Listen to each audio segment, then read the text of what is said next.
装入盘中备用。一块北方的老豆腐，提前控水之后切成厚片，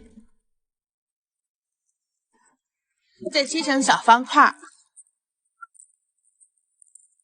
切好之后装入盘中备用。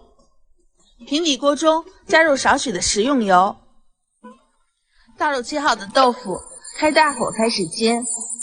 控过水的豆腐，我们在煎的时候会缩短时间，这样子煎好的豆腐才会金黄酥脆，特别好吃。准备一口大锅，先加入15克的菜籽油，倒入提前准备好的炝锅3件套。水疙瘩要想好吃，炝锅时非常的重要。炝出香味之后，倒入切好的南瓜块，煸炒上2分钟，然后倒入切好的豆角段，15克的干